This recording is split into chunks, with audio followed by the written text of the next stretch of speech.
계신 것 같습니다. 그건 아니고, 어떤 분은 비틀비틀한데 뒤에서 잡아주고 막 이래 하다가 사랑이 싹 터가지고 그냥 결혼한 게 아니냐. 너무 아름다운 소설이죠. 예. 그건 아니고 제가 너무 창피해서 그달로 그 집을 나와버렸습니다. 그래서 그분은 지금 어떻게 됐는지 모르겠습니다. 어떤 남자하고 자전거나 타고 있겠죠. 예. 예배드리는 교인들 가운데 파벌이 많습니다. 관람파가 있습니다. 목사가 얼마나 잘하는지 보자 하고 구경하듯이 나와 있는 관람파가 있습니다. 또 수면파도 있습니다. 내 아버지 집에 오니까 마음이 편안해서 그런지 그냥 막 맞소, 옳소 하고 잘한다. 어떤 사람 뒤로 막 넘어갑니다. 친교파도 있습니다. 뭔 옆 사람하고 얘기가 그렇게 많은지 소곤소곤 친교는 예배 마치고 하면 좋겠는데 그냥 친교에 열중하는 사람. 독서파, 애꿎은 주보만 시작부터 예배 끝날 때까지 뒤적뒤적 하고 있는 사람. IT파, 뭐가 그렇게 급하게 찾아볼 게 많은지 그냥 핸드폰을 보고 그냥 검색한다고 정신이 없는 사람. 옆집파도 있습니다. 예배 내내 그냥 콧구멍이나 후비고 있는 사람. 자, 우리 새순교회는 그런 파벌이 한 사람도 없을 줄 압니다만은 교인들이 모든 시간에 그렇게 집중을 못하고 산만하고 지루해하고 그러는 건 아닙니다. 영화 보러 가면 2시간 그냥 눈이 뚫어지라고 쳐다보지 않습니까? 젊은이들은 K-팝 공연이라도 하면 서너 시간을 앉지도 않고 서서 발짝발짝 뛰면서 열광합니다. 근데 예배 시간에는 왜 사람들이 유독 지루해하고 산만해하고 또 이렇게 조금이라도 늦게 지각을 안 하면 본전 손해보는 것 같고 왜 그러냐? 예배가 뭔가 하는 예배의 본질을 잘 알지 못해서 그런 거죠. 사람이 나빠서가 아니라 예배가 뭔가 하는 이 가장 기본적인 사실을 잘 알지 못해서 그렇습니다. 그래서 오늘 저녁에는 우리가 예배에 대해서 말씀을 나누려고 합니다. 우리 신앙생활의 핵심이고 노른자위고 가장 중요한 예배.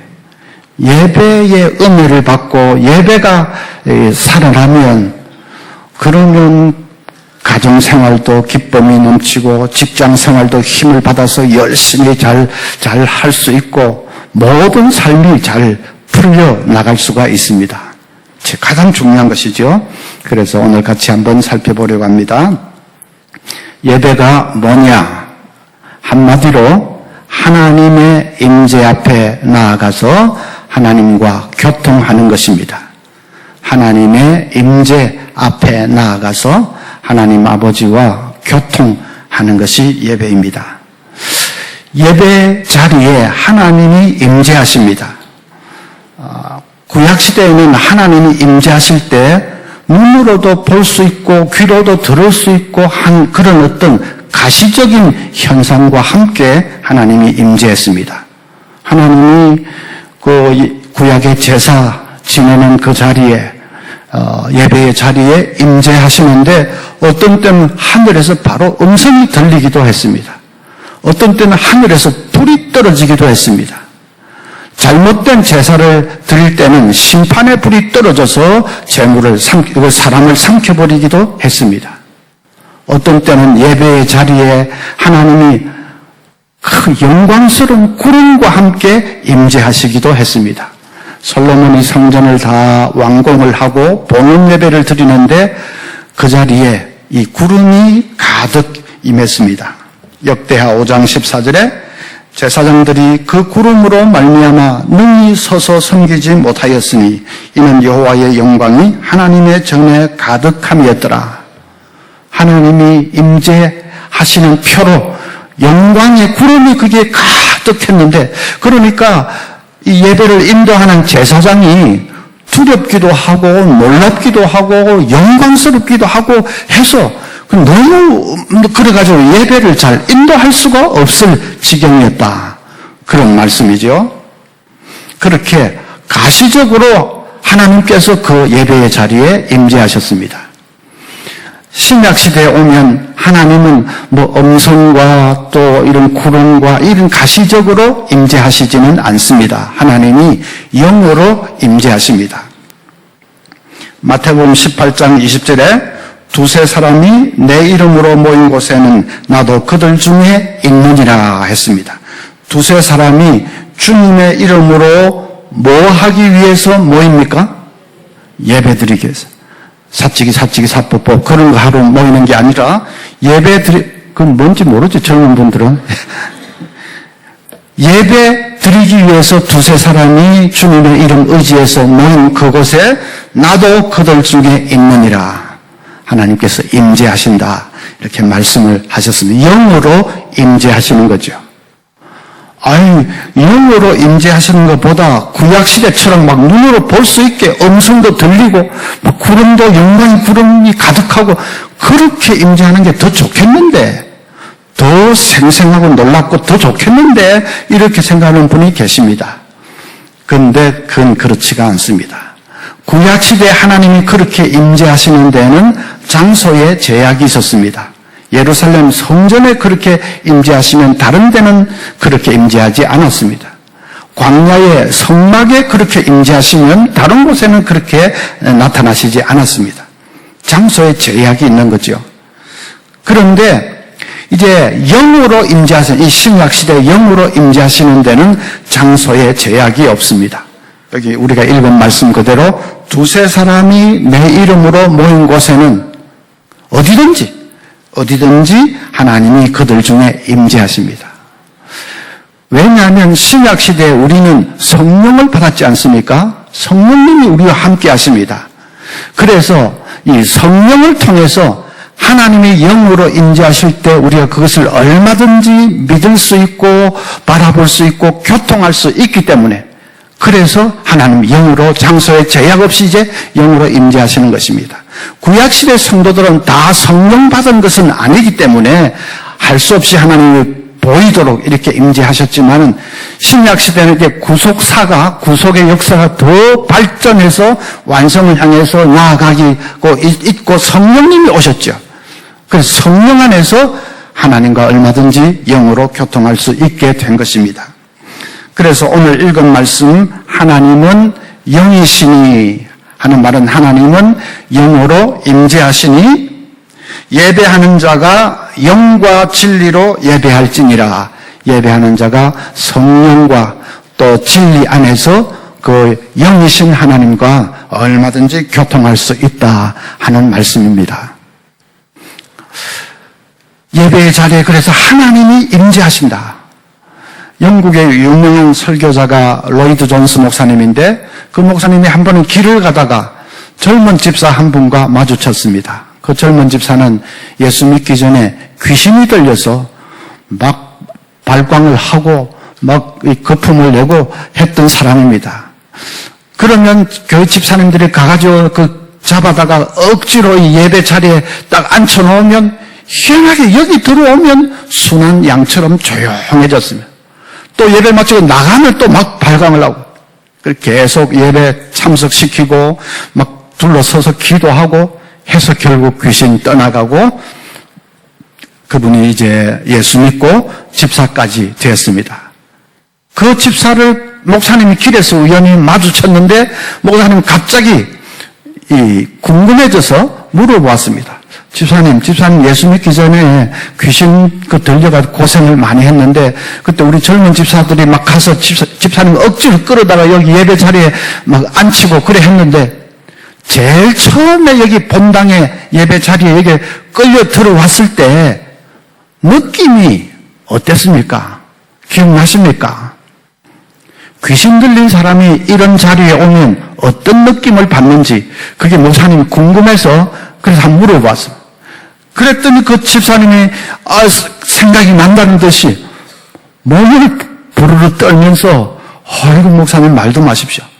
제가 사람들에게 끌려서 이 교회 본당에 끌려 들어왔는데 뭔가 설명할 수 없는 힘이 저를 꽉 누르는 것을 느꼈습니다.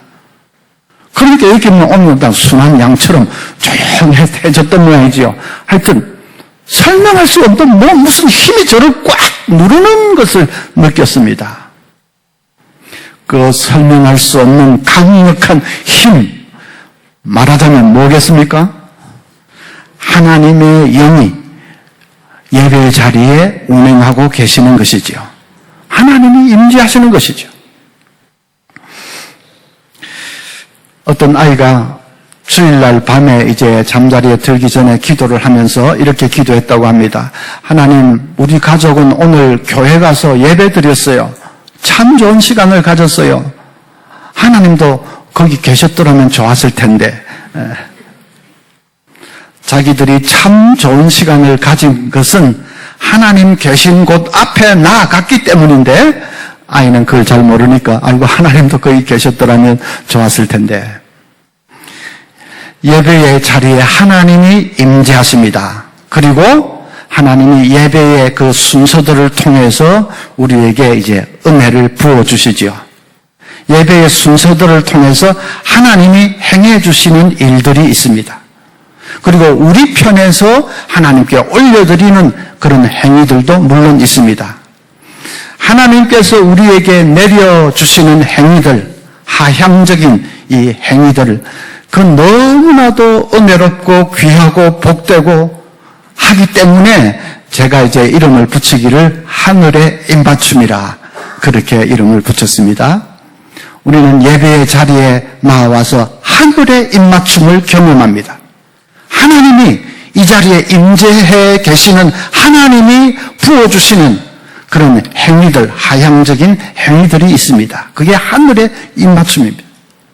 그리고 우리 편에서 하나님께 올려드리는 상향적인 행위들도 물론 있습니다. 그것이 교차하면서 일어나는 것이 예배인데, 근데 더 중요한 것은 하향적인 순서들, 하나님이 내려주시는 순서들, 하늘의 입맞춤, 바로 그것이죠. 그래서 거기에 대해서 조금 집중적으로 이제 살펴보려고 합니다. 자, 하나님께서 예배 시간 중에 행해 주시는 행위들, 하늘의 입맞춤이 뭐가 있을까요?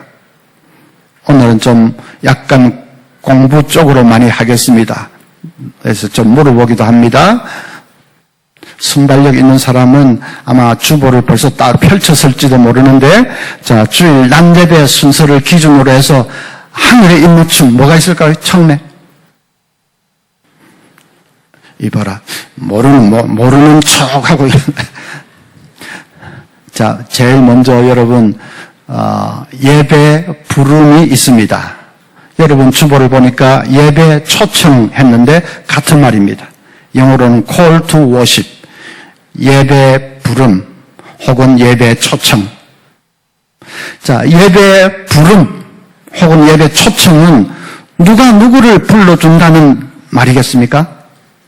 예, 하나님께서 우리를 불러주시는 순서입니다. 하나님이 우리를 불러주시기 때문에 그 거룩하신 임재 앞에 우리가 나올 수 있는 거지요. 하나님 우리를 불러주시는데, 자, 얘들아, 시간 됐다. 예배 시작하자. 다 모여라. 이렇게 부르는 것이 아니고 하나님의 말씀으로 우리를 불러주십니다. 하나님 말씀, 성경 말씀 중에는 하나님이 우리를 불러주시는 내용의 말씀이 많습니다. 문들아 너희 머리를 들지어다 영광의 왕이 들어가시리로다, 뭐 그런 말씀도 있고, 너희는 돈 없이 값 없이 와서 포도주와 젖을 사라 하는 말씀도 있고, 뭐 수고하고 무거운 짐진 자들아 다 내게로 오라 하는 말씀도 있고, 우리를 불러주시는 성격의 말씀이 많지요.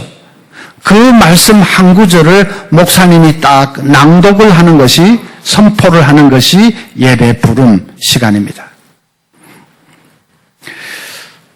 그래서 말씀을 낭독하는 것은 목사지만은 목사님은 하나의 도구에 불과하고 그 시간에 진짜로 우리를 불러주고 계신 분은 하나님이십니다. 이 자리에 임재해 계시는 하나님께서 당신의 말씀으로 우리를 지금 불러주시는 것입니다. 여러분, 그건 너무나도 참 놀라운 일입니다. 구약시대 보면 아무도 하나님 임재 앞에 나갈 수 없었습니다. 죄인이 하나님 앞에 나아가면 그 자리에서 죽었습니다.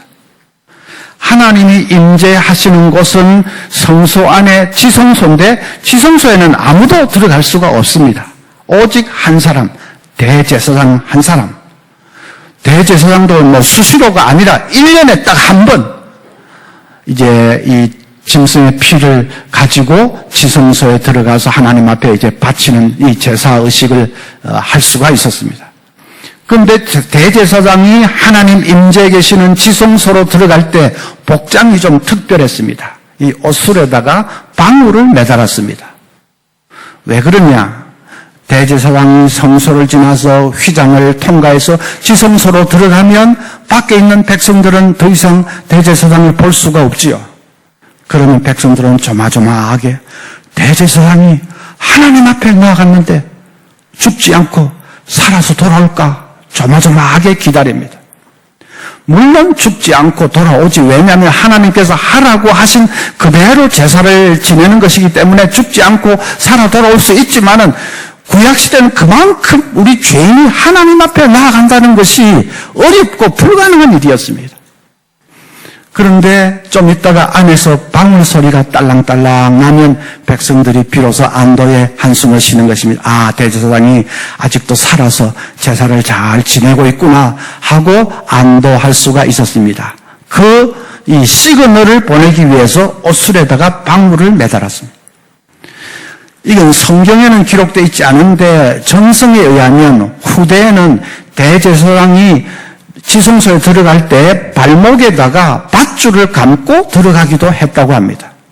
지성소 안에서 제사 의식을 지내다가 심장마비라도 일어나서 쓰러지면 어떻게 합니까? 사람들이 막 우르르 뛰어 들어가서 끄집어낼 수가 없습니다.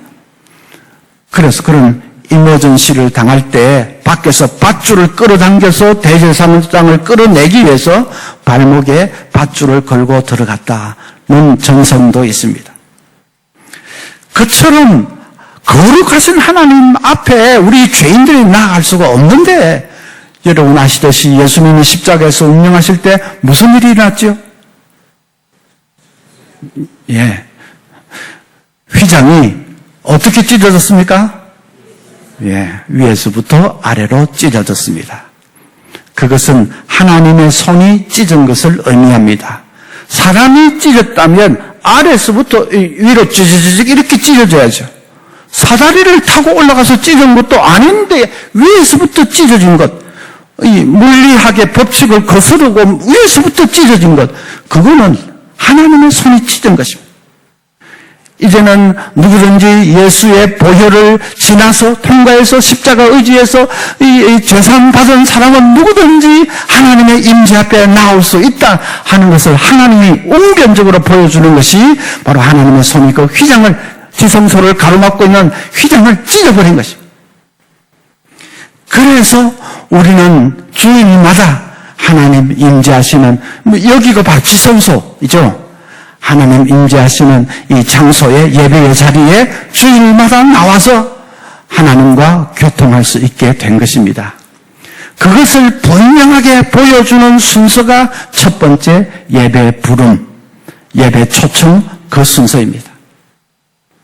그래서 예배 부름, 목사님이 성경 한 구절을 낭독할 때 그건 기도가 아닙니다. 눈을 감지 마십시오.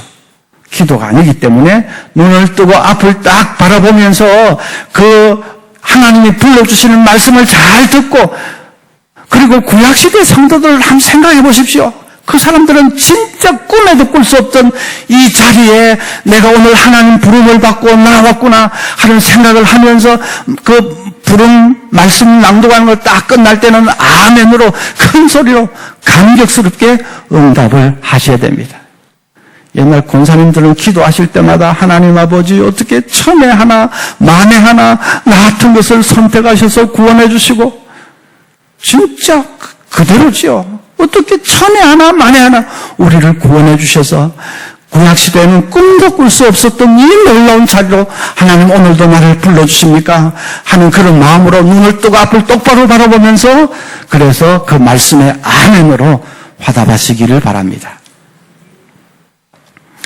그 다음에 또 하나님이 이 행해 주시는 순서, 하늘의 입맞춤이 뭐가 있을까요? 그 다음에 순발력 뭡니까? 그 주보 또 보시고, 예. 좀 애매하면 구스렁구스렁 하는 것도 좋은 작전은, 예. 성경 봉독이 있습니다. 성경 봉독을 그냥 설교의 하나의 전주곡 비슷하게 별로 중요하게 생각하지 않는 분들이 있습니다. 설교 어디서 합니다 알려주는 정도로 가볍게 생각하는 분들이 있는데 그런 것이 아닙니다. 성경 봉독은 그 자체로 너무나도 우리 하늘의 입맞춤을 경험하는 그 순간이죠. 왜냐하면 하나님 말씀을 가감없이 엑기스 그대로 우리에게 선물로 주시는 시간이니까. 그 말씀이 어떤 말씀입니까? 생명의 말씀이고 구원의 말씀이고 의의 말씀이고 영원한 말씀, 하나님의 말씀을 가감없이 엑기스 그대로 우리에게 주시는, 선물로 주시는 시간이 성경 봉독 시간이니까 너무나도 귀한 시간이죠. 이 초대교회 때는 예배 시간에 성경 봉독을 3번 했습니다. 처음에는 이 구약에서 한 부분을 봉독을 했습니다. 그리고 두 번째 봉독은 신약에 와서 서신서에서 봉독을 했고, 세 번째 봉독은 신약의 복음서에서 봉독을 했습니다. 그때 세 번째 복음서에서 봉독할 때는 온 성도들이 일어서서 말씀을 받았습니다.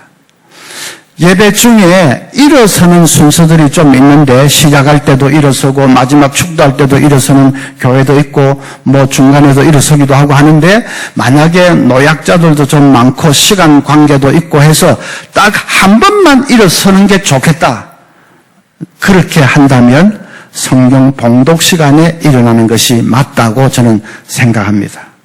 그 순서의 성격상 하나님의 말씀을 그대로 우리가 받는 시간이니까. 그리고 에스라 그림 보면 율법이 탁 낭독될 때 전부 일어서서 말씀을 받고 눈물로 말씀을 받고 그런 성경도 나오지 않습니까?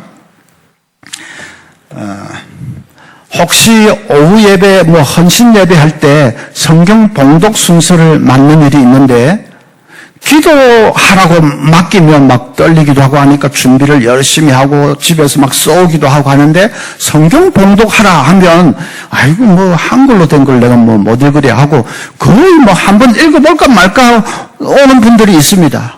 그래가지고 읽다가 틀리기도 하고, 어떨 때는 한 줄을 통째로 빼먹고 말이 안 되니까 본인도 당황을 하고. 자, 사람인지라 실수할 수 있습니다. 실수한 것을 가지고 그냥 비난할 필요는 없지요. 실수할 수 있습니다. 근데 중요한 것은 준비를 해야 돼요. 준비를. 집에서 10번이고 20번이고 계속 읽어서 자기에게 은혜가 될 때까지, 자기에게 확신이 될 때까지 기도하면서 읽고, 기도하면서 읽고. 지금 어떤 순서를 내가 지금 맡았는데, 읽기는 내가 읽지만은 그 말씀 진짜로 주시는 분은 하나님이신데, 그걸 내가 맡았는데, 그래 집에서 준비를 해와 자기가 확신이 되고 할 때까지 읽고 기도하고 하면서 준비해서 딱 와서 성경 봉독을 해보십시오. 이상합니다. 읽기만 하는데도 은혜가 됩니다. 여러분들도 그런 체험 종종 하실 겁니다. 어느 권사님이 아니면 장로님이 앞에서 무슨 설교하는 것도 아니고 성경을 봉독만 했는데도 이상하게 마음에 이 감동이 오고 은혜가 되고 하는 그런 순간이 있습니다. 이상한 것이 아니라 당연하죠.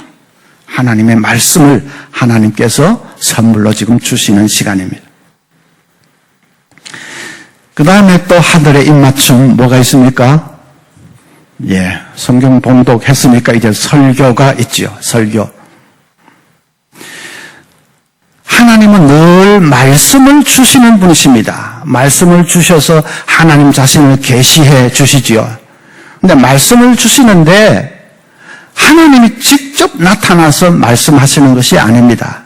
아니면 천사를 통해서 말씀하시는 것도 아닙니다. 하나님은 인간을 통해서 말씀을 하십니다. 왜 그러실까 생각을 해보면 뭐 조금 이유를 알 수 있습니다. 만약에 하나님이 직접 나타나서 말씀하시면 그 영광과 존엄과 위엄과 그 앞에서 여기 앉아서 뭐 들어보겠다 할 사람은 없을 겁니다. 자기 죄가 막 있는 대로 드러나기도 하고 다 그냥 도망쳐버리겠죠.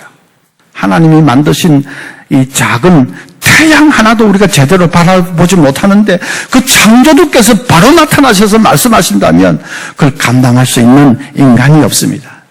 그래서 하나님께서는 이 연약한 청중의 눈높이에 맞추어서 인간을 세워서 말씀하시면 사람을 통해서 하나님은 말씀하십니다. 구약시대는 선지자들을 통해서 말씀하셨고 신약시대는 사도들을 통해서 말씀하셨고 그리고 이 교회 시대에는 목사를 통해서 하나님이 말씀하십니다. 인간은 막 달라지지만 이 다 도구지요. 도구. 선지자, 사도, 목사 다 하나의 도구인데 도구들은 달라지지만 말씀하시는 분은 언제나 한 분, 하나님이십니다. 그래서 영어로 대문자로 써서 the 하고 그 다음에 preacher, 설교자 하는 말도 대문자로 써서 P를 대문자로 the preacher 하면 그 설교자 하면 그것은 하나님을 가리킵니다. 그 설교자 하는 늘 하나님이십니다. 근데 하나님은 직접 말씀하시지 않고 사람을 통해서 말씀하십니다. 교회 시대는 목사를 통해서 말씀하십니다. 그래서 목사님 나오셔서 하나님의 말씀을 증거하시겠습니다. 그러지 않습니까? 목사가 나와서 자기 말 하겠습니다가 아니고 하나님이 말씀하시는 것을 목사는 하나님의 입이 되어서 그냥 이렇게 대언하고 선포하는 것이죠. 그 종교개혁자 칼빈은 목사는 하나님의 입이다라고 말한 것이 그런 이유였습니다. 그래서 설교는 하나님에 대해서 말씀하는 시간이 아니고 하나님이 말씀하시는 시간이다. 다시 설교는 하나님에 대해서 이러쿵저러쿵 말하는 시간이 아니라 하나님이 말씀하시는 시간이다. 목사가 하나님이다. 그런 말이 아닙니다. 그렇게 말하면 그건 이단 중에 이단이지요. 목사가 하나님이라는 말이 아니고 이 하나님이 말씀하시는데 하나님은 직접 나타나서 말씀하는 것이 아니라 인간을 통해서 말씀하시기 때문에 그래서 이 설교는 하나님이 말씀하시는 것이다. 그렇게 말할 수 있는 거지요. 여러분이 그것을 믿는다면, 진짜로 믿는다면 설교를 평가하면 안 됩니다. 점수 매기면 안 됩니다. 100점이다, 80점, 60점도 안 된다. 그렇게 점수 매기면 잘못하면 하나님을 점수 매기는 것이 됩니다. 다시 목사가 하나님이라는 말이 아닙니다. 그 말이 아니고 하나님 직접 말씀하지 않고 목사를 통해서 말하니까 그 설교는 결국 하나님이 말씀하시는 것이니까 설교를 점수 매기기 시작하면 결과적으로는 하나님을 점수 매기는 비슷하게 되는 거죠. 그렇게 하면 안 됩니다. 정말 여러분이 그 사실을 바로 설교의 성격을 바로 알고 믿는다면 우리가 가져야 할 자세는 마리아처럼 주여 말씀하소서 종이 듣겠나이다. 점수 매기는 것이 아니라 주여 말씀하소서 종이 듣겠나이다. 물론 마이크가 잘 안 들립니다. 목사님 말이 너무 빨라가지고 무슨 말인지 잘 모르겠으면 그런 어떤 기술적인 것을 말할 수 있죠. 그런 것이 아니고 내용, 말씀 자체 그거는 점수를 매기면 안 된다. 오히려 마리아처럼 주여 말씀하소서 종이 듣겠나이다. 그때 주여 하는 것은 목사를 향해서 하는 것이 아닙니다. 목사가 말하고 있기는 하지만은 진짜로 말씀하시는 목사 배후에서 말씀하시는 하나님을 향해서 주여 말씀하소서 종이 듣겠나이다. 그런데 어떤 집사님은 그 교회는 아마 설교 후에 이제 수정을 해서 연보를 하는 모양인데 어떤 집사님은 한 주머니 하나에는 5만 원짜리 넣어놓고 하나에는 1만 원짜리 넣어놓고 설교 들어보고 그러면 안 됩니다. 그러면 안 된다는 말입니다. 근데 우리 교단 목사님 중에는 그런 분이 한 분도 안 계신데, 만약에 어떤 좀 이상한 목사님 중에, 그래, 내가 진짜 어마어마한 존재야. 내가 이 강단에서 서서 외치는 쪽쪽 하나님이 말씀하는 것이 되어버린다. 내가 얼마나 놀라운 존재인가. 그래가지고 막 목이 뻣뻣해지고 어깨에 힘이 빡 들어가고 그러는 사람이 있다면 그분은 지금 제가 하는 얘기를 하나도 이해를 못한 분입니다. 뭐 어깨에 힘이 들어갈 게 아니라 벌벌 떨면서 이 자리에 서야지요. 사도 바울이 그랬습니다. 고린도전서 2장 3절에 내가 너희 가운데 거할 때에 약하고 두려워하고 심히 떨었노라. 내 말과 내 전도함이 설득력 있는 지혜의 말로 하지 아니하고 다만 성령의 나타남과 능력으로 하기 위해서 내가 두려워하고 떨었다 했습니다. 사도 바울 같은 사람도 그랬는데 우리같이 뭐 피레미 새끼 같은 목사가 어깨에 힘주고 빡 하면 그건 말도 안 되는 소리죠. 그런데 뭐 지금은 그런 부흥사가 잘 없는데 한 80년대까지만 90년대 초반에도 좀 그런 부흥사가 있었습니다. 이상한 부흥, 저는 삼류 부흥사라고 하지만 하여튼 이상한 그런 분이 있었습니다. 양복도 막 하얀 양복에 구두도 막 빼구두 반짝반짝 그 신고 올라와가지고 막 덥지도 않은데 우리 우통 벗어 확 집어 던져놓고 왔다 갔다 하고 막 어떨 때 밑에까지 내려오고 교인들을 향해서 이 청중을 향해서 함부로 말하고 막 반말하고 어떨 때는 막 욕설까지도 하고 어떤 부흥사는 여러분 제가 오늘 여기 오는데 360분 버스를 타고 왔습니다. 믿습니까?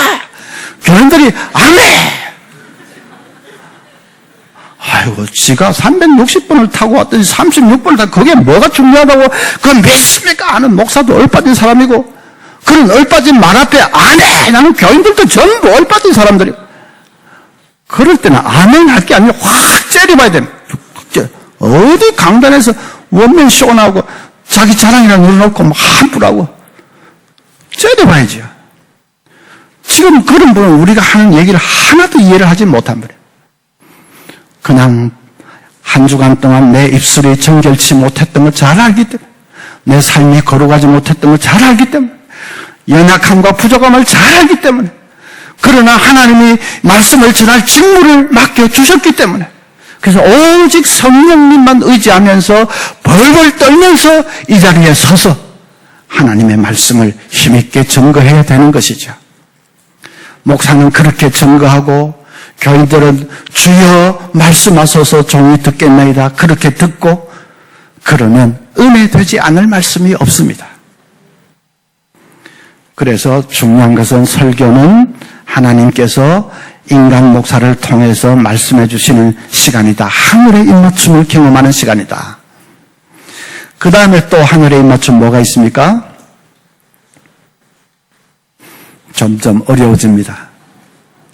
어떤 분은 자꾸 축도 하면 이제 예배 맞춰야 되는데. 자, 매주일 거행하지는 않지만은 그러나 너무나도 중요한 예배의 순서가 있습니다. 예, 어디서 나오는 것 같은데 성례가 있습니다. 성례. 성례 안에는 두 가지가 있는데 세례와 성찬이 있습니다. 가톨릭은 성례가 7가지 있다고 하는데 그건 잘못된 것이고 세례와 성찬 두 가지가 있습니다. 자, 세례가 뭡니까? 다 세례 받으셨죠? 세례가 뭡니까? 세례는 하나님께서 구원을 인쳐주시는 것입니다. 구원은 우리가 마음으로 예수님을 믿기만 하면 구원받지요. 그런데 하나님은 너무 사랑이 많으셔서 우리가 마음으로 믿어서 구원받았는데 그것에다가 플러스를 해서 좀 더 막 우리가 눈으로 보고 손으로 만질 좀 더 확실한 것으로 하나님 분명하게 해주기를 원하셨습니다. 그래서 세례 제도를 세우셨는데 이 세례는 우리가 마음으로 믿어서 받은 구원을 하나님께서 확실하다 하고 인쳐주시는 물을 뿌려서 세례를 베푸는 사람은 목사는 하나의 도구에 불과하고 그 배후에서 구원을 인쳐주시는 분은 하나님이십니다. 옛날 그 로마 시대 영화 같은 거 보면 어떤 노예가 어느 가문에 속해 있다는 표를 할 때에 인두를 불에 달고 가지고 그래서 여기 이마에 찢이든지 팔뚝에 찢이든지 하지 않습니까? 그게 낙인을 치는 거죠. 그게 인치는 거죠. 그러면 이제 영원히 어느 가문에 속해 있는 노예다 하는 표시가 되는 거죠. 세례가 영적으로 그런 것입니다. 하나님께서 이 도장을 콱 찍어줘요. 이 사람은 영원히 내 자녀다. 이 사람은 영원히 내 아들이다. 영원히 내 딸이다. 하고 하나님이 그냥 인을 콱 쳐주시는 것이 세례입니다. 그러면 우리 교인들도 아는 물론이고 온 세상이 알고 귀신도 알고 마귀도 알고 저 사람은 인침받은 하나님의 자녀다. 함부로 할 수가 없는 거죠. 그것이 세례입니다. 그런데 세례를 그렇게 생각하지 못하고 자꾸 인간 편에서 뭘 하는 것으로 생각을 합니다. 세례 받을 사람이 신구약 성경도 일독을 해야 되고, 그리고 이제 주일 성수 잘하겠습니다. 11조 생활을 잘하겠습니다. 진짜 예수쟁이로 살겠습니다. 그렇게 서약을 하고, 당회 앞에서도 시험을 쳐서 패스하고, 온 교인들 예배 드릴 때 일어서서 이제 서약을 하고, 세례 받는 사람, 인간 편에서 뭘 이렇게 할 때에 세례를 주는 것처럼 생각을 합니다. 세례에 그런 면이 없는 것은 아니지만은 그건 핵심은 아닙니다. 핵심은 반대입니다. 사람이 뭘 하는 게 아니라 하나님이 해주시는 하늘의 입맞춤, 하나님이 구원을 인쳐주시는 것입니다. 이렇게 바로 알고 나면 세례식이 너무 은혜스럽게 바뀝니다. 인간 편에서 뭘 하는 것으로 생각하면 사람들이 세례 받는 걸 자꾸 연기하려고 합니다. 선생님, 이제 교회 나오신 지 한 1년도 됐는데 세례 받으시지 않으면, 아이고, 저는 좀 준비가 덜 돼가지고, 주일 성수도 할 수 있도록, 사업도 좀 정리를 하고, 이래 되면 받겠습니다. 자꾸 연기를 하려고 합니다.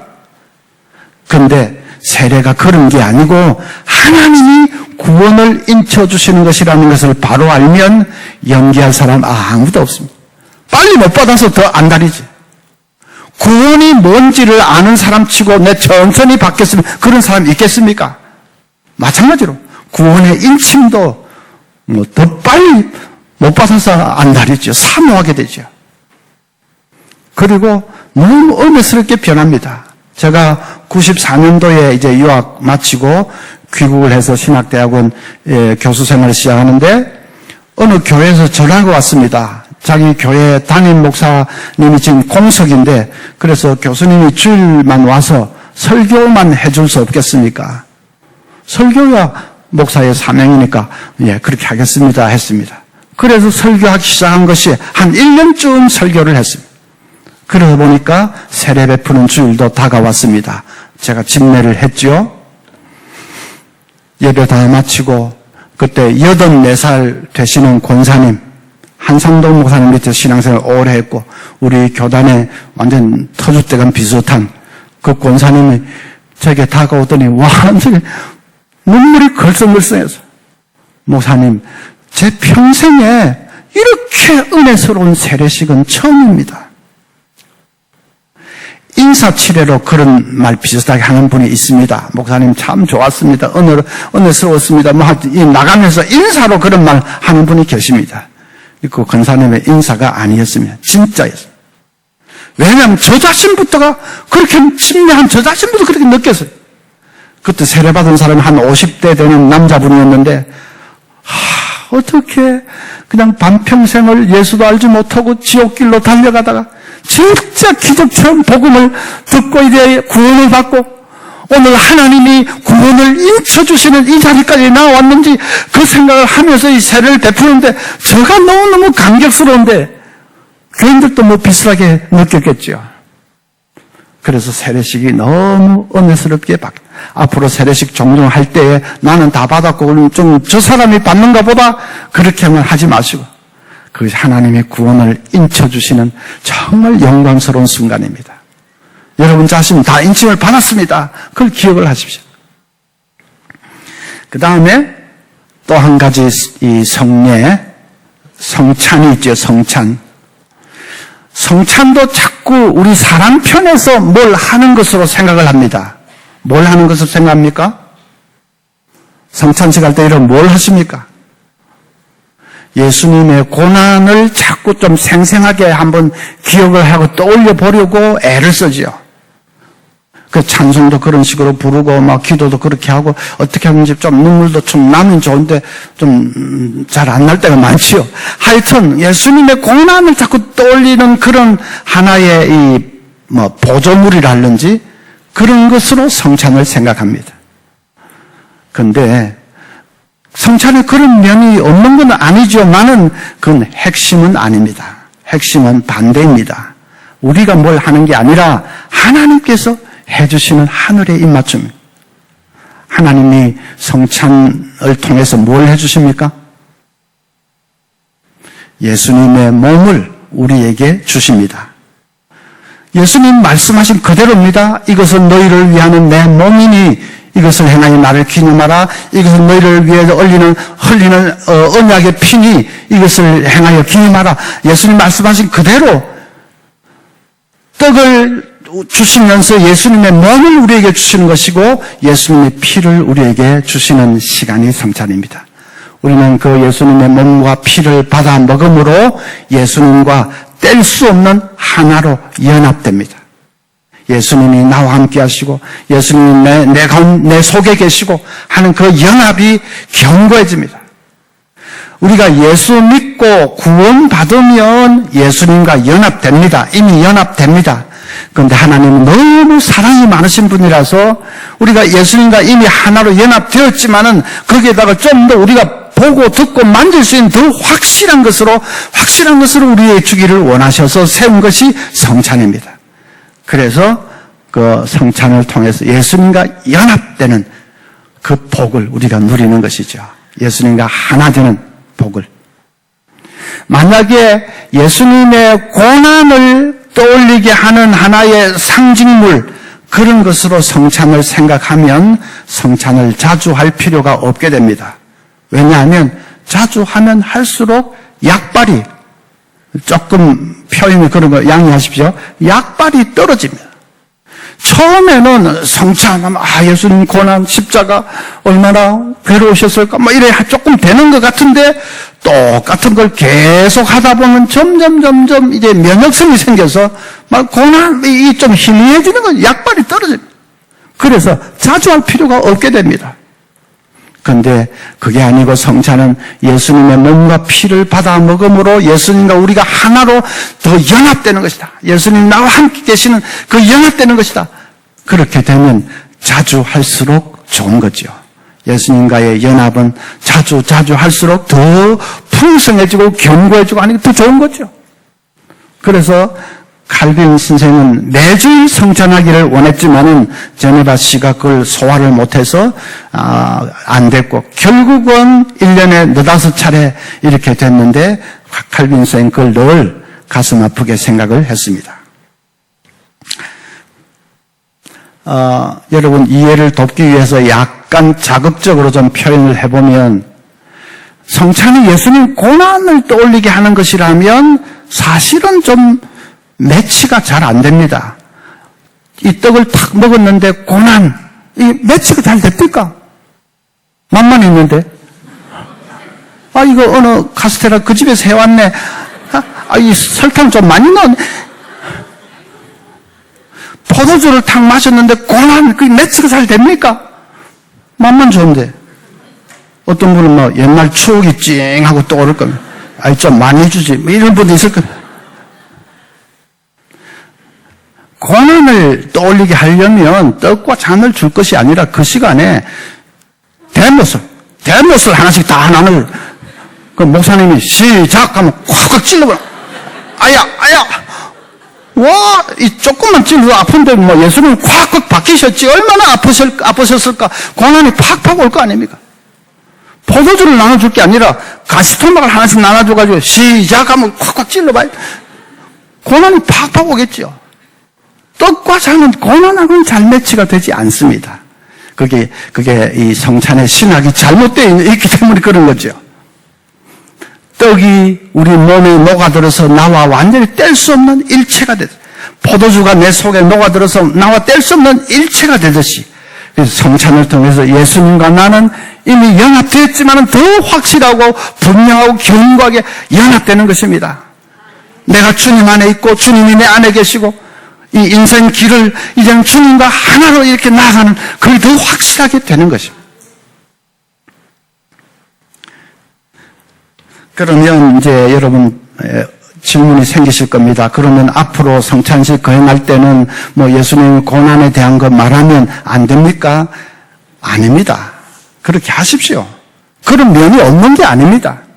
그래서 고난에 대한 설교도 하고 고난에 대해서 장로님들은 기도도 하시고 찬송도 그런 거 부르고 하십시오. 그런데 그것만 있는 것으로 생각하면 안 됩니다. 예수님 지금도 계속 십자가에 매달리는 거 아니지 않습니까? 부활하셨고 이제는 만왕의 왕으로 우리를 다스리시고 교회와 온 세상의 왕으로 예수님이 계시지 않습니까? 그 주님과 동행하는 이것이 신앙생활 아닙니까? 그걸 더 확실하게 견고하게 하기 위해서 성찬식이 있는 것입니다. 그래서 주님 고난을 생각하면서 눈물도 흘리지만은 동시에 주님 지금 부활하셔서 나와 함께 하시는 그 주님 바라보면서 기쁨의 눈물도 흘려야 되고 기쁨의 찬송도 불러야 되고. 그래서 교회마다 실제로 성찬을 거행하는 방식은 교회마다 다를 수가 있습니다. 교인들 숫자에 따라서도 다를 수 있고 이 스페이스 배치가 어떻게 되어 있냐에 따라 다를 수도 있습니다. 그래서 뭐 딱 한 가지 방식만을 옳다고 말할 필요는 없습니다. 근데 참고로 우리 서문교에서 했던 것을 말씀을 드리면 성찬을 이 장로님이 두 분, 이 각 줄 앞에 이렇게 두 분씩 짝을 지어서 섭니다. 중층에도 올라가셔서 하고 지하 1층 고등부실에도 이제 두 분이 내려가셔서 이제 한 분은 떡을 가지고 한 분은 잔을 가지고 서십니다. 떡은 큰 덩어리 그대로 가지고 서십니다. 잔은 큰 잔을 해야 되는데 그거는 좀 한국 문화상 좀 해서 잔은 작은 개별 잔이긴 하지만은 그래도 장로님 그걸 들고 서십니다. 그러면 교인들은 쭉 줄을 열을 지어서 나옵니다. 앞으로 쭉 나와서 이제 장로님 앞에 서면 장로님이 떡을 떼어서 성경에 있는 그대로 떼어서 주면서 예수님의 몸을 받으십시오 그럽니다. 그럼 교인이 아멘으로 받아 이렇게 먹고 옆걸음으로 옆에 있는 장로님 앞에 서면 그 장로님은 예수님의 피를 받으십시오 하면 아멘에서 받아 먹고 이제 들어갑니다. 그러면 시간이 더 걸리지도 않습니다. 나와서 떡과 잔을 동시에 받고 들어가기 때문에 처음에는 줄이 엉키기도 하고 하지만은 몇 번만 하면 이제 부격자들 옆에 서서 딱딱 정리하고 한 몇 번만 하면 이제 잘 하십니다. 우리 장차 하늘나라에서는 완성된 잔치에 참여할 것입니다. 그래서 줄을 서서 나올 때 천국에서 그 완성된 성찬, 완성된 잔치 참여하는 그것을 그리면서 교인들이 조용히 찬송하면서 나와가지고 예수님의 몸을 받고 예수님 피를 받고 들어가면 굉장히 예배 참여에 더 적극적으로 참여하는 것도 될 뿐 아니라 그 다음에 핵심 성찬은 예수님의 몸과 피를 받는 것이라는 그 핵심을 분명히 할 수 있으니까 아주 은혜롭고 좋습니다. 우리가 노회할 때 처음에 성찬식 거행하지 않습니까? 목사님 장로님들만 거행하는데 제가 노회장 할 때 그런 식으로 한번 했는데 저는 노회 안에 그게 확산되기를 바라는 마음으로 했는데 다음에 보니까 아무 교회도 그렇게 안 합니다. 이 습관이라는 게 진짜로 그걸 이렇게 깨트리기가 쉽지 않아서 옛날 방식 그대로 하는데 뭐 그렇게 옛날 방식대로 해도 됩니다. 되는데 문제는 성찬이 뭔가 하늘의 입맞춤을 경험하는 시간이다. 그걸 알면 되죠. 자, 그 다음에 하늘의 입맞춤 뭐가 있습니까? 축도가 있습니다. 축도는 기도입니까? 아닙니까? 기도 도자가 있어 좀 헷갈리는데 축도는 기도가 아닙니다. 기도는 우리 편에서 하나님께 올려드리는 거지요. 축도는 반대입니다. 하나님이 우리에게 내려주시는 시간, 하늘의 입맞춤입니다. 하나님이 예배를 잘 드리고 이제 세상으로 나아가는 성도들에게 하나님께서 마지막으로 마음껏 복을 빌어 부어주시는 시간이 축도입니다. 손을 들고 축도하는 사람은 목사지만은 목사는 하나의 도구일 뿐이고 그 배후에서 진짜로 성도들을 축복해 주시는 분은 하나님이십니다. 그래서 축도와 기도라면 끝에 예수님의 이름으로 기도드립니다 하는 그런 중보자를 의지하는 표현이 있어야죠. 그런데 기도가 아니기 때문에 그런 거 하지 않습니다. 오히려 있을지어다 하고 선포하지 않습니까? 하나님이 행해 주시는 시간이기 때문에 그런 거죠. 그리고 축도는 기도가 아니기 때문에 눈을 감지 마십시오. 우리 한국 성도들은 예배 시간 중에 대낮에나 자꾸 눈을 감으려고 합니다. 처음에 예배 부름할 때도 눈을 감고 또 중간에 신앙 고백도 그 기도가 아니고 내 믿음을 고백하는 것인데 그때도 눈을 감고 마지막 축도할 때도 눈을 감고 서양 사람들 예배 드리면 보십시오. 축도할 때 눈 감지 않습니다. 눈을 뜨시고 그냥 목사가 손들고 있지만은 진짜 복을 주시는 분은 이 자리에 임재하고 계시는 하나님이신 것을 믿음으로 바라보면서 딱 보면서 그래서 마지막에 아멘으로 하나님 주신 복을 마음껏 안고 이제 세상으로 나가는데 얼마나 든든합니까? 아멘으로 축도를 받으시기를 바랍니다. 제가 우리 교회는 뭐 많이 가르쳤는데 그래도 사람 습관이 참 무서운데 제가 우리 교회 그 교인들 보면 한 절반은 그래도 눈을 감고 있습니다. 실컷 가르치는데도 한 절반 이상 눈 감고 있는 거 보면 막 맥이 탁 풀어져 가지고 에라 모르겠다고 나도 그냥 눈 감고 또 뭐 어떤 권사님 너무 빤히 또 저를 탁 쳐다보고 있으니까 조금 순간적으로 헷갈려서 말이 좀 우리 교단에 부흥사 목사님 한 분 계셨는데 좀 오래 전입니다. 근데 그분은 장애인이셨습니다. 등이 뭐 그 의학적으로는 뭐라고 표현하는지 모르겠는데 하여튼 곱추셨죠. 장애인이셨습니다. 그때만 해도 장애인에 대한 인식이 아주 낮아가지고 교인들이 자기 교회 담임 목사님인데도 교인들 중에는 깔보는 사람들이 있었습니다. 장애인이라도 안 했죠. 뭐 병 뭐 하면서 자기 교회 목사님인데도 깔보는 무리가 있었습니다. 그 중에 권사님 한 분이 있었는데 주일에 오전에 뭐 친척 결혼식에 갔다가 헐레벌떡 늦게 왔는데 뭐 오니까 그냥 목사님 축도하시고 예배 바로 마쳤습니다. 근데 마지막에 저기 이 본당에 들어섰다가 금방 마친 거죠. 권사님이 이제 나오면서 얼굴이 막 벌겋게 상기돼가지고 자기를 따르는 젊은 여집사들 몇 사람 불러 모아가지고 이리 와봐라. 와, 앞으로는 저 목사 저 깔보면 안 되겠다. 저 병신 목사 저 깔보면 안 되겠다. 내가 늦게 딱 들어갔는데 목사가 손을 얹고 올리고 축도하는데 손에서 광채가 나더라. 하나님의 손이 그 위에 겹쳐 있더라. 이야, 깔보면 큰일 나겠다. 그래가지고 그 다음부터는 그 무리들이 좀 태도가 달라졌다고 합니다. 저는 그 얘기를 그 부흥사 목사님이 직접 들었습니다. 은퇴하시고 시카고에 아들이 목회하는 그 교회에 계셨는데 제가 뭐 어떻게 방문할 그런 일이 있어가지고 갔더니 목사님하고 뭐 이런저런 얘기하다가 목사님이 직접 그런 말씀을 하십니다. 지금은 천국 간 지만 한 10년 이상 되셨죠. 아니 광채가 뭐 어떻게 진짜로 광채가 났는지 아니면 형광등 빛이 좀 반사가 그런 건지 그건 잘 모르겠습니다. 그런데 뭐 광채가 나든지 형광등 그게 중요한 것이 아니라 축도는 하나님께서 복을 주시는 시간이다. 그걸 바로 아는 것이 중요합니다. 자, 이제 하나님이 예배 중에 행해 주시는 이런 하늘의 입맞춤 살펴보았습니다. 우리 편에서 하나님께 올려드리는 순서들은 그렇게 어렵지 않습니다. 뭐가 있습니까?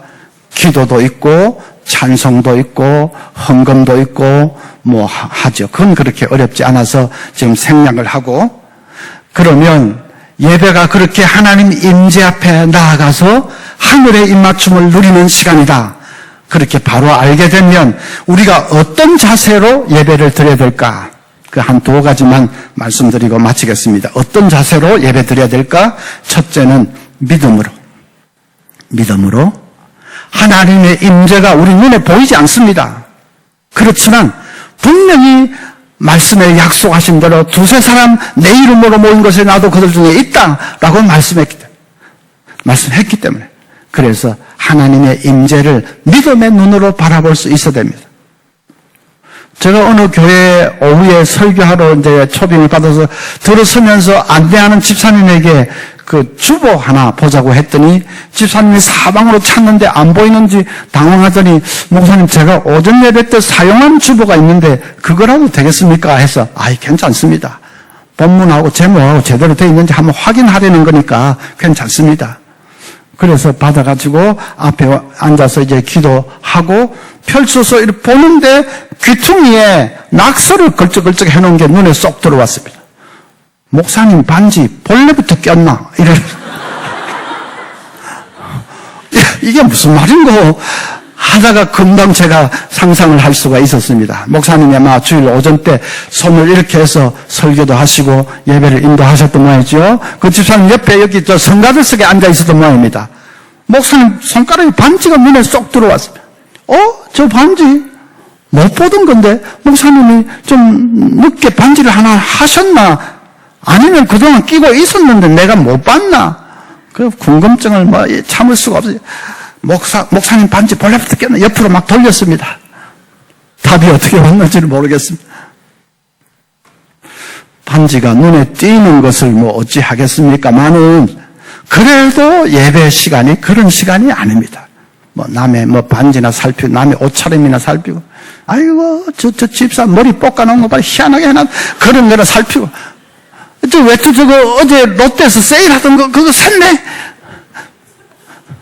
그런 거나 살피고, 그런 시간이 아닙니다. 지금 하나님의 임재 앞에, 천에 하나, 만에 하나 진짜 선택을 받아서 하나님의 임재 앞에 나와서 하늘의 입맞춤을 누리는 시간인데, 그러면 안 되죠. 그냥 믿음의 눈을 크게 떠서 앞을 바라보고 앞에 서서 하는 목사 바라보는 것도 아닙니다. 기도 인도하는 장로님 바라보는 것도 아닙니다. 하나님 아버지만을 전심으로 바라보면서 한 순서 한 순서 여러분 믿음으로 드리시기를 바랍니다. 대표 기도하시는 분은 사람을 의식하지 마십시오. 내가 이 기도를 통해서 은혜를 끼쳐야 되는데 은혜롭게 잘해야 되는데 그런 생각을 자꾸 하면 좀 떨리기 시작합니다. 틀리면 안 되는데 하고 유창하게 잘해야 되는데 하고 저거 왔는데도 막 떨리고 그렇게 하죠. 그런데 그게 아니고 기도가 어디 사람에게 은혜 끼치고 하는 게 기도입니까? 아닙니다. 하나님께 올려드리는 기도 아닙니까? 지금 하나님 받으시고 하나님 응답해 주시고 해야 되는데 그래서 하나님 바라보고 기도하기 시작하면 절박해집니다. 간절해집니다. 떨리는 게 어디 있습니까? 하나님 들어주세요.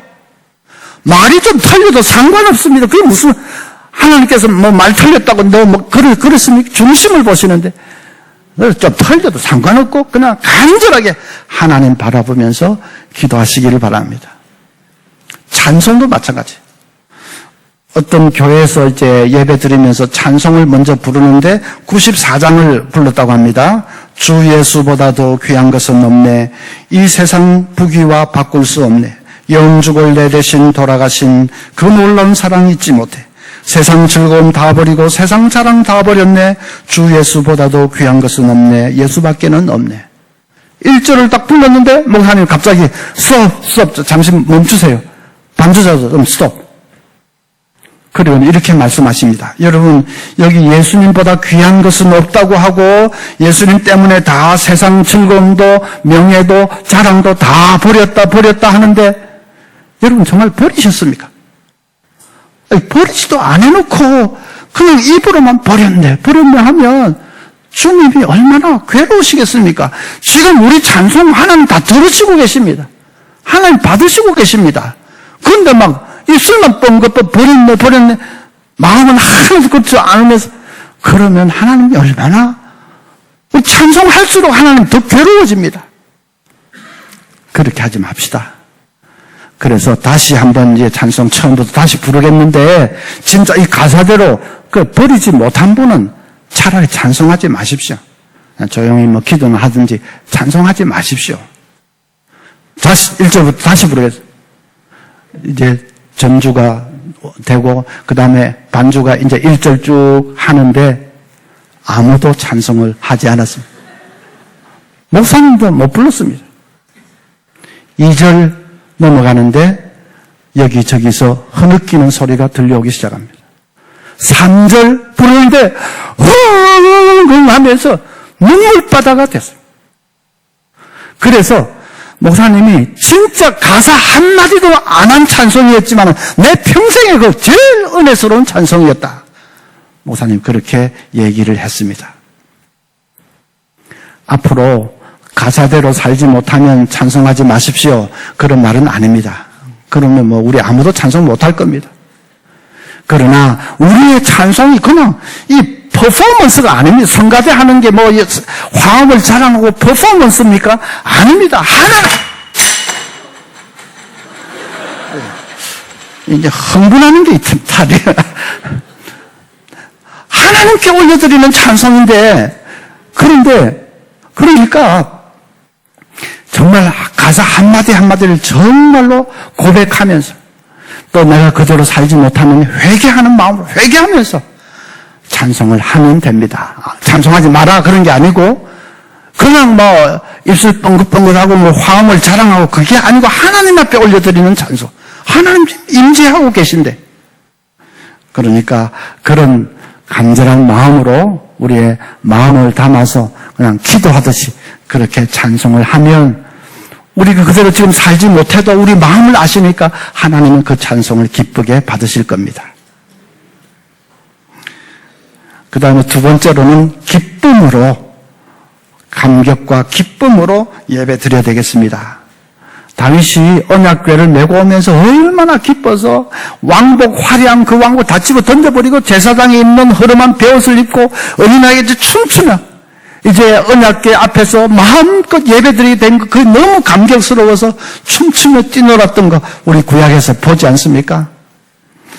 흔히 구약의 예배는 율법과 계명을 따라서 드리는 예배니까 되게 엄숙하고 되게 좀 약간 무섭기도 하고 좀 딱딱하고 그랬을 거다 하는데 아닙니다. 시편 같은 데 보십시오.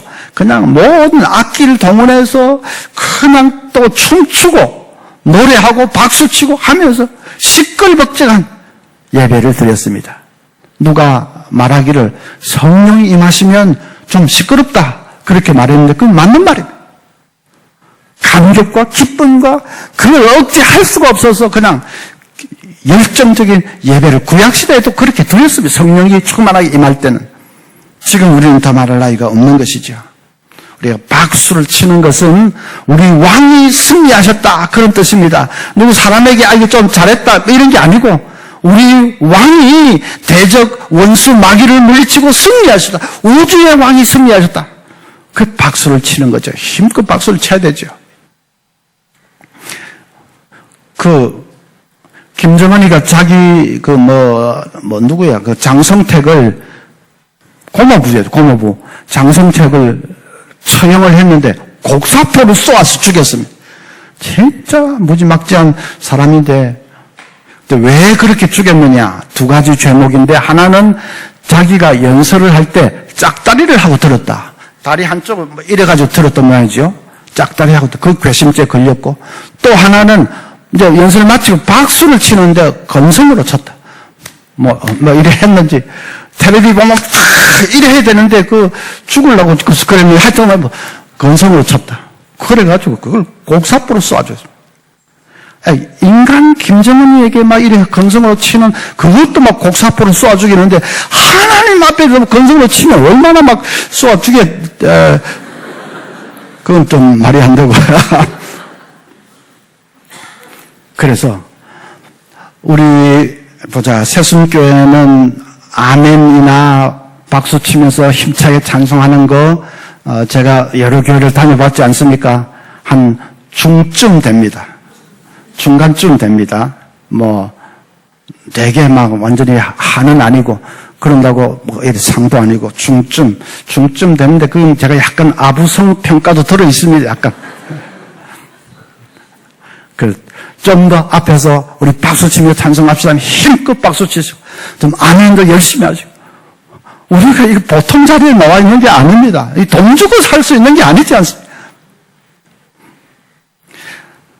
또 어떨 때 간절하게 온 교회적으로 기도할 때는 우리 다 같이 손을 들고 하나님께 부르짖어 기도합시다 할 때 손을 이렇게 들지요. 그건 옛날에 왕과 신하가 언약을 맺을 때 그 언약의 조항들을 소매뿌리에 기록을 했습니다. 왕은 신하를 지켜주고 신하는 왕에게 충성을 다하는 상호간의 그런 언약을 맺을 때 소매뿌리에 기록을 했어요. 그래서 신하가 어떤 위급한 일을 당하고 할 때는 왕에게 이렇게 손을 들어서 하소연을 합니다. 왕이요, 왕과 저가 맺은 언약이 여기 있지 않습니까? 여기 다 기록이 되어 있지 않습니까? 보소서. 왕이요, 보시고 저를 좀 도와주세요. 저를 건져주십시오. 그래서 아주 그냥 간절하게 부르짖고 호소할 때는 이렇게 손을 들어서 했습니다. 우리도 하나님 앞에 기도할 때 그 손을 들어. 이거는 좀 아닙니다. 이거는 서로에게 복이 흘러가라 하는 축복하고 이럴 때는 이럴 수 있는데, 우리 손을 들고 간절하게 기도합시다 할 때는 손을 바짝 들고, 왕이신 하나님, 우리 교회 이런 문제에 하나님 기적의 역사를 일으켜 주십시오 하고 간절하게 손을 들고, 그래서 박수치고 손뼉도 치고 박수치고 손을 들고 부르짖고 기도하고 하는 그 기쁨과 열정의 예배를 드려야 됩니다. 제 동기 목사님 목회하실 때 장로님 한 분이 되게 편찮으셨는데 이제 좀 위독하다는 연락을 받고 목사님이 신방을 가시는데, 이게 잘못하면 임종예배가 될 수도 있겠다 그런 마음으로 달려갔습니다. 보니까 진짜 장로님 세약해서 오늘 떠나신다고 해도 놀라지도 않을 정도로 그렇게 세약하십니다. 그래도 목사님이 힘껏 말씀을 전했습니다. 장로님, 포기하면 안 됩니다. 포기하지 마세요. 우리 예수님은 죽은 자도 살렸지 않습니까? 장로님, 절대로 포기하지 마시고 하나님 다시 한번 기회를 달라고, 살려달라고 그렇게 간절하게 마음으로라도 그렇게 매달리십시오. 포기하면 안 됩니다. 예배 다 마치고 나니까 장로님이 완전히 기어들어가는 목소리로 말씀을 하십니다. 목사님이 저를 격려하려고 그렇게 말씀을 해주신 거 잘 압니다. 근데 목사님, 걱정하실 필요 없습니다. 저는 천국 갈 준비가 다 됐습니다. 한 가지 저에게 조그만 소원이라도 있다면, 내일 모레가 주일이지 않습니까? 어느 청년 등에 업혀서라도 좋으니까 마지막으로 교회에 가서 우리 성도들과 함께 예배 한번 드리고 그리고 떠났으면 다른 여한이 없겠습니다. 힘을 다해서 그렇게 말씀을 하는데 목사님이 그 앞에서 눈물이 그냥 쏟아졌다고 합니다. 우리도 언젠가는 그런 순간이 오겠는데, 그럴 때 우리도 다른 소원 없습니다. 여러분, 마지막 임종의 순간에 아이고 내가 땅을 좀 더 샀었어야 되는데, 그러면서 숨이 꼴깍 넘어가는 사람이 있겠습니까? 얘들아, 예금 통장 한번 가져와 봐라. 나 그거 한번 더 보고 죽을란다. 그런 사람이 있겠습니까? 마지막에 그런 거 원하는 사람 아무도 없습니다. 진짜 그 장로님처럼 우리 교인들과 함께 땅에서 마지막으로 예배 한 번 더 드리고 하나님 앞에 갔으면 좋겠습니다. 그 소원밖에는 없게 될 것입니다. 그런 예배를 우리가 주일마다 드리고 있지 않습니까? 예사로 여기시면 안 됩니다.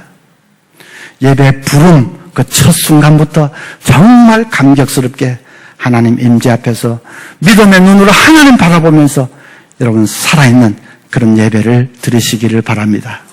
그래서 예배 시간을 통해서 은혜를 받고 힘을 얻으면 가정생활, 직장생활 얼마든지 밖에 나가서 그냥 진짜로 힘있게 그렇게 감당하고 탄력을 받아서 잘 중심이 딱 바로 잡혀 있으니까 흔들리지 않습니다.